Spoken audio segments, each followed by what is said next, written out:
Hi children, good morning one and all. Welcome you all for the 9th standard social science recorded classes or video classes. So in the previous class we were discussing about the judicial system of India. Under this lesson we have discussed Supreme Court and its function, and also High Courts and its function, and we were discussing the subordinate courts. So under subordinate courts we have discussed civil courts and criminal courts. So in today's class let us discuss the last part of our judicial system lesson, the revenue courts.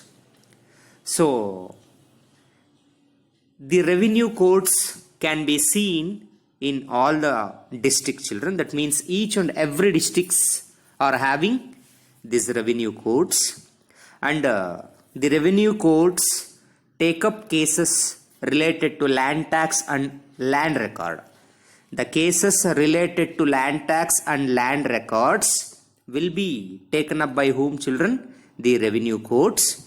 And under revenue courts we can see many sub courts. Those sub courts are Tahsildar courts, district subdivisional officers court, district revenue court or district magistrate court, and revenue courts, especially commissioner courts and revenue board. There are 5 courts are there related to revenue courts. Let's start with Tahsildar court.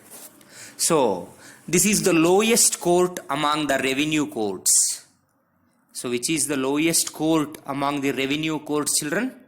The Tahsildar court is the lowest court among the revenue court. And who is the judge of this Tahsildar court?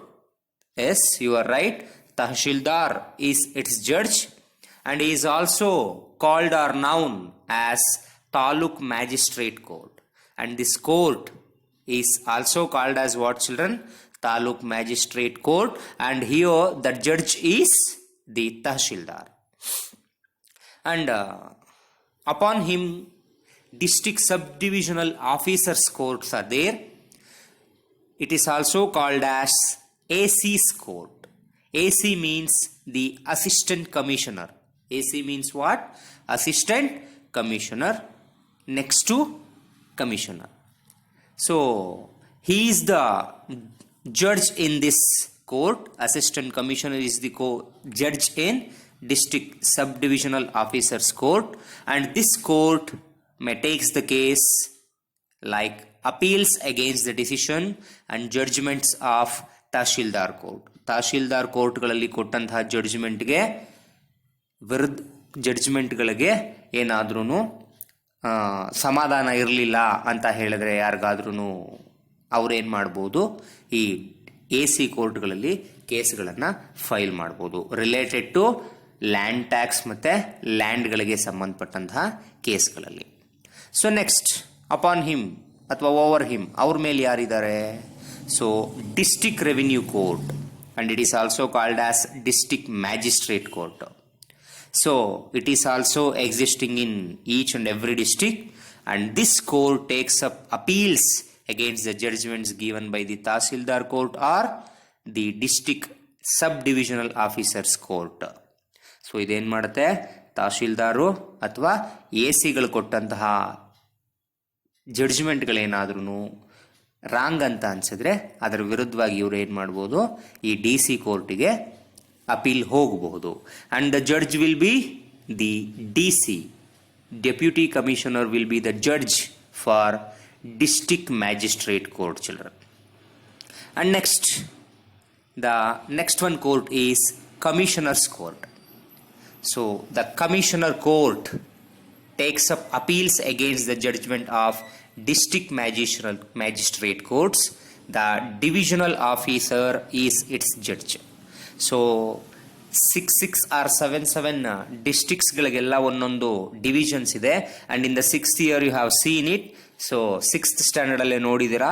In Karnataka there are 4 divisions: Bengaluru, Mysuru, Kalaburagi ಮತ್ತೆ Belagavi. So ಈ 4 ಡಿವಿಷನ್ಗೂ ಕೂಡ ಒಬ್ಬೊಬ್ರು ಏನಿರ್ತಾರೆ ಮಕ್ಕಳ, divisional officer ಅಂತ ಇರ್ತಾರೆ.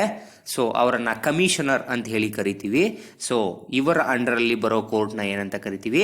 Commissioners court, ಆಯುಕ್ತರ ನ್ಯಾಯಾಲಯ ಅಂತ ಹೇಳಿ ಕರಿತೀವಿ. So will be the judge here? Divisional officer. And the last step of revenue court is the revenue board. So the highest court dealing with revenue cases is nothing but or none other than the revenue board, children, and it has the power to take up appeals against the judgment of the lower revenue court. lower revenue court ಗಳ ಯಾವ ಕೇಸ್ಗಳನ್ನಾದ್ರೂ ಇದು receive ಮಾಡ್ಕೊಳ್ಳೋದಕ್ಕೆ ಇಲ್ಲಿಗೆ ಇದಕ್ಕೆ ಏನಿದೆ ಮಕ್ಕಳ, power ಇದೆ. And also will be the head here the revenue secretary. there will be a secretary for this department, children. revenue department ಗೆ ಒಬ್ರು ಸೆಕ್ರೆಟರಿ ಅಂತ ಇರ್ತಾರೆ. and he will be the judge here or head here.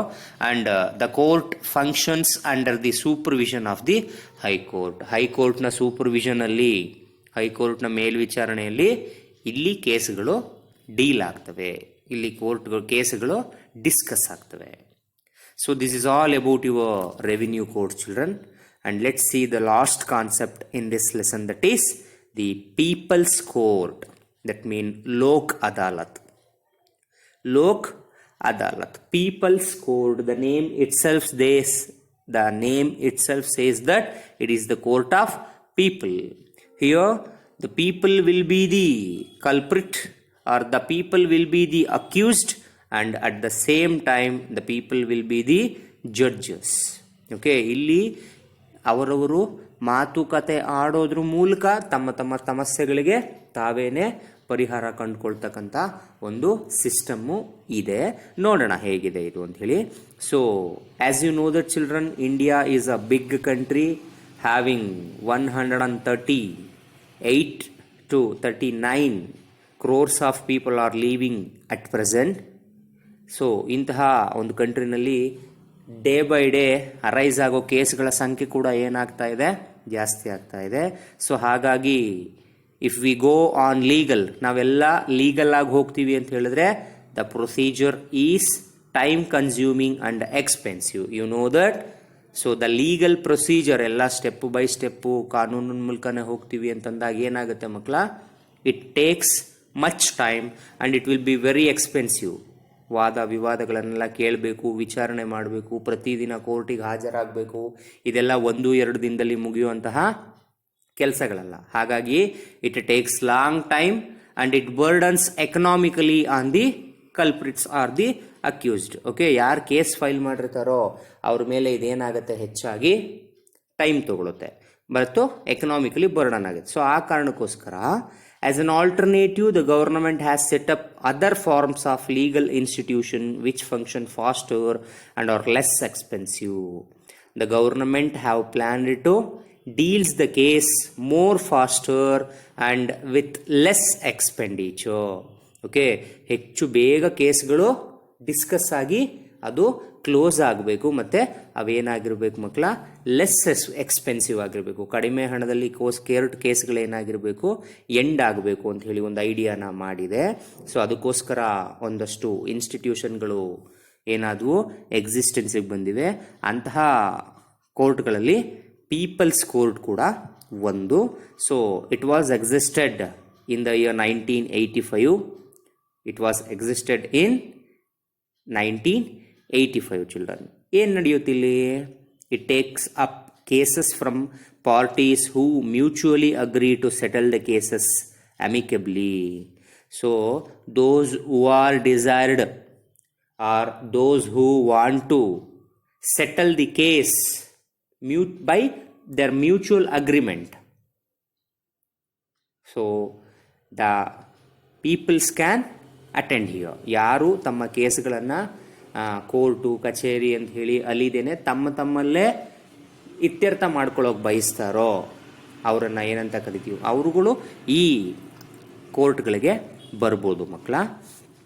So the Lok Adalats is not in all the districts, it can be seen in a few the Lok Adalat courts cannot be seen in all states, children.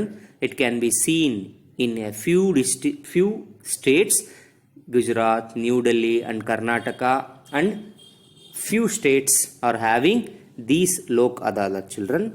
And also who will be the judge here and who are the workers here, ಯಾರ್ಯಾರು ಇಲ್ಲಿ work ಮಾಡ್ತಾರೆ ಅಂತ ಹೇಳಿದ್ರೆ, some judges of the Supreme Court, social workers and young law graduates are the founding members of this court. ಇದನ್ನ ಯಾರ್ಯಾರು ಹುಟ್ಟು ಹಾಕಿದ್ರು ಅಂತ ಹೇಳಿದ್ರೆ ಮಕ್ಕಳ, ಸುಪ್ರೀಂ ಕೋರ್ಟ್ ಜಡ್ಜಸ್ಗಳು, ಸೋಷಿಯಲ್ ವರ್ಕರ್ಗಳು ಮತ್ತು ಯಂಗ್ ಲಾ ಗ್ರಾಜ್ಯುಯೇಟ್ಸ್ಗಳು. ಮತ್ತು ಇಲ್ಲಿ ಯಾವ್ಯಾವ ಕೇಸ್ಗಳನ್ನ ಡಿಸ್ಕಸ್ ಮಾಡ್ತೀವಿ ಅಂತ ಹೇಳಿದ್ರೆ, cases which have not yet been disposed of by the other court, ಬೇರೆ ಯಾವುದೇ ಕೋರ್ಟ್ಗಳಲ್ಲಿ ತೀರ್ಮಾನ ಆಗದೇ ಇರುವಂಥ ಕೇಸ್ಗಳು, ಮತ್ತು ಹೈಕೋರ್ಟ್ ಇಲ್ಲಿ ಏನು ಮಾಡ್ಬೋದು, ಸೆಟಲ್ ಮಾಡ್ಬೋದು. ನೋಡೋಣ. ಸೊ ಇದು 3 ಫೀಚರ್ಸ್ನ ಒಳಗೊಂಡಿದೆ. ಏನೇನಿದು ಅಂತ ನೋಡೋದಾದರೆ, it lays stress on compromise. So ಪರಸ್ಪರ ಇಬ್ರು ಏನಾಗಬೇಕು ಮಕ್ಕಳ, ಕಾಂಪ್ರಮೈಸ್ ಆಗಬೇಕು ಅನ್ನೋದು ಇದರ ಮೊದಲ ಡಿಮ್ಯಾಂಡು ಅಥವಾ ಮೊದಲ feature. The first feature of the Lok Adalat is it lays stress on compromise, ಒಬ್ರಿಗೊಬ್ರು ಒಪ್ಕೊಳ್ಳುವಂಥದ್ದು. ಎರಡನೇದು, it is fast and cheap. The case will be clear as soon as possible in this Lok Adalat and it will be very cheap.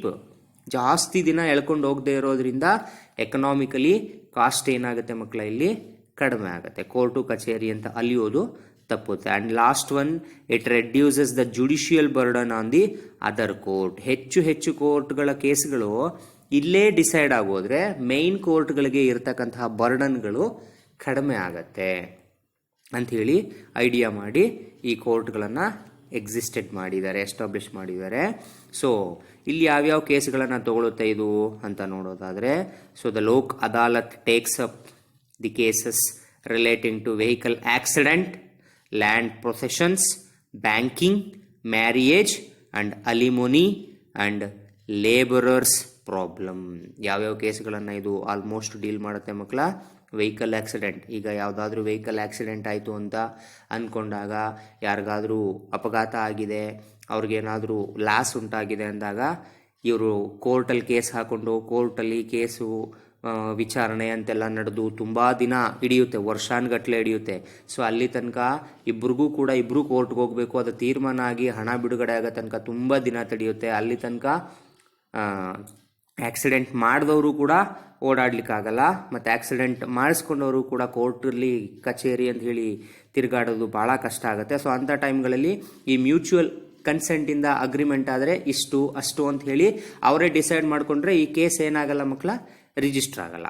So ಆ ಥರ vehicle accident ಆಗಿರ್ಬೋದು, land possession ಆಗಿರ್ಬೋದು, ಮತ್ತು ಬ್ಯಾಂಕ್ದು ಏನಾದರೂ ವ್ಯವಹಾರಗಳಿದ್ರೆ ಮಾಡ್ಕೊಳ್ಬೋದು, ಮತ್ತು ಮ್ಯಾರಿಯೇಜ್ ಮದುವೆಗೆ ಸಂಬಂಧಪಟ್ಟಿದ್ದು, ಆ್ಯಂಡ್ ಅಲಿಮೋನಿ ಜೀವನಾಂಶ, ಗಂಡ ಹೆಂಡತಿ ಡಿವೋರ್ಸ್ ಆಗೋ ಟೈಮಲ್ಲಿ ಕೋರ್ಟಿಂದನೇ ಜೀವನಾಂಶ ಏನಾದರೂ ಬೇಕು ಅಥವಾ ಅಂತ ಹಠ ಹಿಡಿದೇನೆ ಇಲ್ಲಿ ಅಗ್ರಿಮೆಂಟ್ ಮಾಡಿಕೊಂಡ್ರೆ ಅವರವರ ಇಬ್ಬರು ಒಪ್ಪಿಗೆ ಇದ್ದು ಕೂಡ ಏನು ಮಾಡ್ಬೋದು ಮಕ್ಕಳ, ಜೀವನಾಂಶ ನಿರ್ಧಾರ ಮಾಡಿಕೊಂಡು ಜೀವನ ನಡೆಸ್ಕೊಂಡು ಹೋಗ್ಬೋದು. And labourers problem, the problems of laborers also will be discussed and settled in these types of courts, children.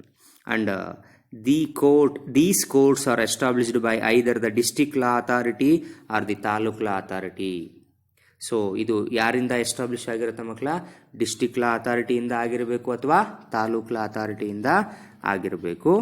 ಅದರ ಜೊತೆಗೆ the judgements given by the Lok Adalats are final and binding on both the parties.